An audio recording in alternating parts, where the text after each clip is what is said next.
자, 미국 증시의 분위기를 생생하게 전해드리겠습니다. 이항용의 월가이드 시간이고요. MTN 이항용 전문위원 화상 연결해 보겠습니다. 안녕하세요.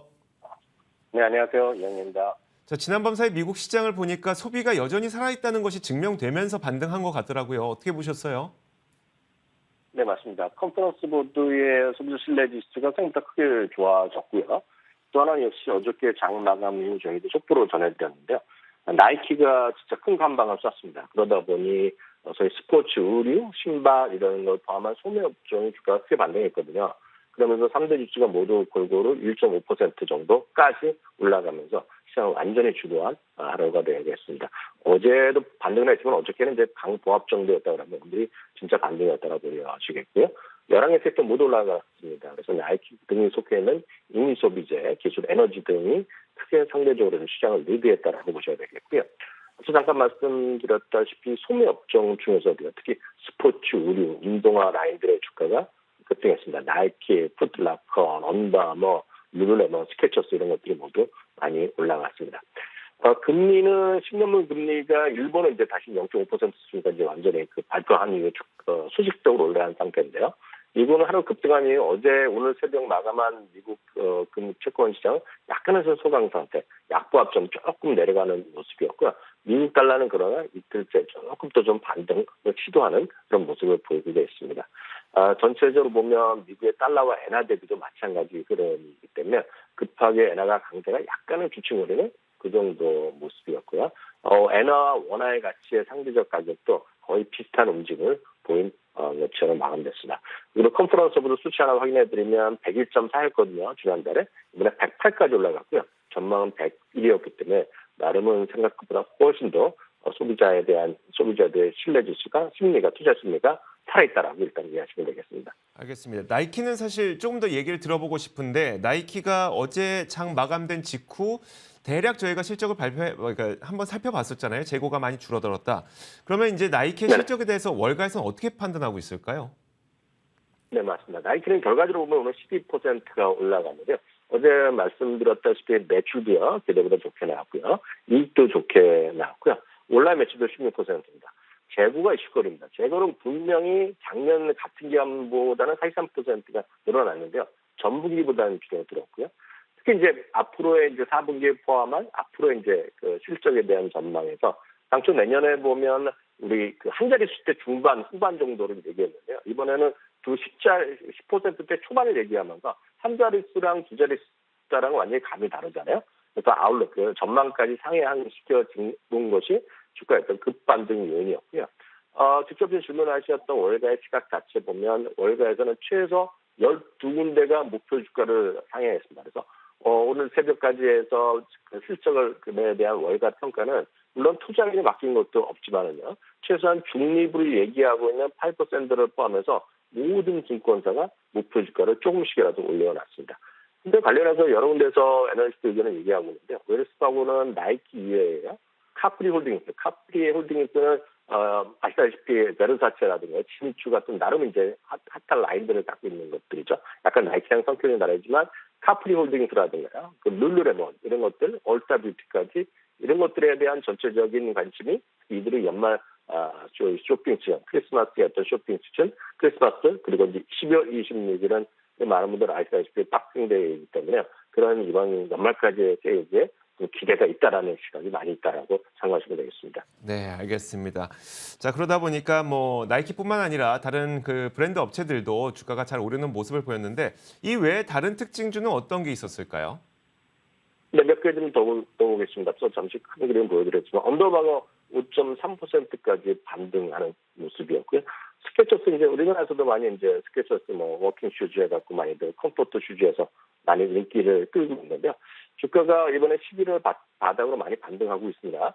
어제도 이제 말씀드렸다시피 나이키 덕분이라고 다들 드릴 수 있겠는데요. 스케쳐스도 4.1%가 올라갔습니다. 그 밖에 이제 월가의 새로운 평가 나온 것들은 몇 가지만 더 보면 제퍼리스에서는 스타벅스를 매수해서 중립으로 내렸습니다.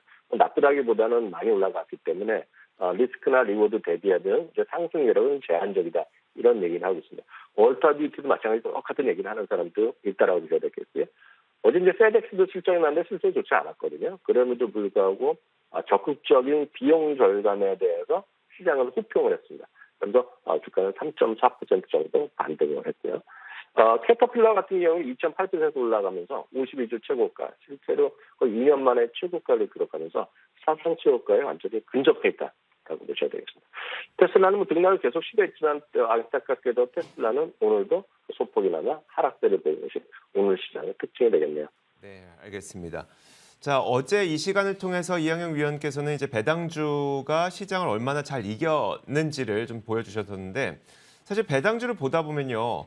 뭔가 기업이 좋아 보이면 배당 수익률이 상당히 나빠서 이래야 되나 싶기도 하고 배당 수익률 좋은 기업을 들여다보니까 이거 기업이 괜찮은 건가 싶기도 하고 해서 배당주는 선뜻 손이 잘 안 가거든요. 이런 분들은 어떻게 해야 될까요? 네, 맞습니다. 배당주 투자가 아주 쉬운 것만은 아닙니다. 왜냐하면 배당주 자체들이요. 전체적으로 보면 어떤 소위 얘기하는 성장과는 거리감이 많이 있는 것이 사실이 되겠고요. 많은 분들이 주식 투자하면 큰 돈을 벌고자 하는데 배당주 투자해서 얼마나 벌겠냐는 생각이 하죠. 그래서 저희가 어제도 지난주에 배당을 늘려서 발표한 것들 몇 개를 소개해드렸지만 막상 손이 잘 안 가고 이렇게 이거 많이 올라갈 것 같은 생각이 안 들거든요. 그럴 때는 늘 말씀드리지만 우리나라 시장에도 요즘 활성화되고 있죠. 그렇지만 미국보다 훨씬 덜한데요. ETF 같은 거는 여러분들 진짜 적극적으로 투자할 필요가 있다고 보여지고 있거든요. 물론 종목을 정확하게 알고 리스크를 또 위험도를 충분히 인지하시면 종목을 따라갈 수 없죠. 왜냐하면 종목 한 종목을 잘 선택해서 올라가면 수익이 클 수밖에 없겠는데요. 실질적으로 쉽지는 않습니다. 그렇기 때문에 ETF가 가장 훌륭한 대안이 될 수 있는 것은 조금 해보신 분일수록 오늘 대부분 다 이유동성을 얘기하시는 부분이라고 다시 한번 확인드리겠고요. 배당주 관련해서 대표적인 ETF 몇 개 말씀드리겠습니다. 우리나라에서도 많이 알려져 있고요. 미국 기준으로 보면 가장 큰 배당주 ETF는 찰스 수왑에서 하는 SCHD라는 ETF가 가장 큰 ETF입니다. 그래서 찰스 수왑이 지금 업계 4위까지 올라왔거든요. 자산 운영 시장에서 가장 기본이 된 거가 SCHD라고 보시면 되겠습니다. 남은 이제 SCHD한테 1등자를 빼앗긴 자산 규모로 보면 이제 블랙락의 DBY입니다. 그래서 DBY는 올해 거의 약보합 정도로 되고 있거든요. 연초 대비. 그래서 거의 성능은 똑같은데 그런 게 있다라고 보셔야 되겠고요. 많은 분들이 이제 배당 수익률을 많이 얘기하시는데 배당 수익률 자체보다는 배당 수익을 올려주는 기업들이 훨씬 더 안전하다라고 저는 말씀드리겠는데 그런 것들이 몇 가지 있습니다. 요즘에 많은 분들이 익숙한 것들 중에 하나가 배당 왕이다 아니면 배당 귀족이다 그런 것들인데요. 배당 왕이라는 것은 이제 상징적으로 배당 킹인데요. 어찌 보면 상징적 의미고 그걸 갖고 있는 ETF는 없습니다. 다만 25년 이상 배당을 꾸준히 늘려주는 기업들을 모으는 것이 배당 귀족주 ETF인데요. 여러 번 소개드렸는데 NOBL입니다. 노블의 NOBL인데요.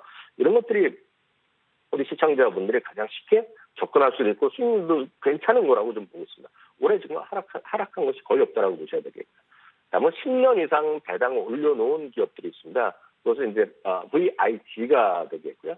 다음으로 5년 이상 배당을 꾸준히 늘려준 기업들이 마지막으로 말씀드리면 디비던드 그로우 해가고요.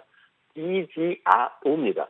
약간씩 차이가 있죠. 배당 25년 이상 된 기업이 한 60여 개 기업이 있다 그러면 상대적으로 배당 10년 이상 기업들은 훨씬 숫자가 많겠고요. 5년 이상 배당이 들어간 것은 더 훨씬 많다라고 보셔야 되겠는데요. 제가 딱 차이를 말씀드리면 VIG랑 DGR의 가장 큰 차이는 VIG에는 여러분들 좋아하시는 것 중에 마이크로소프트가 들어갑니다. 10년 이상 배당을 줬는데요. 인상했는데 아직까지 애플은 10년 이상 배당이 아까 1년 정도 모자라기 때문에 VIG에는 애플은 아직 들어가지 않고요. 애플을 원하시면 DGRO 보면 여기는 애플도 들어있다라고 일단 이해하시면 되겠습니다. 그래서 본인의 성향 그리고 본인이 갖고 있는 포트폴리오를 대비해서 ETF를 선택하시면 좋은 투자 성과 그리고 안정성을 담보하지 않을까 해서 오늘 소개해드렸습니다. 네, 알겠습니다. 자, 미국 증시의 분위기를 생생하게 전해드렸습니다. 이항영의 월가이드 시간이었고요. MTN 이항영 전문위원과 함께했습니다. 고맙습니다. 네, 감사합니다.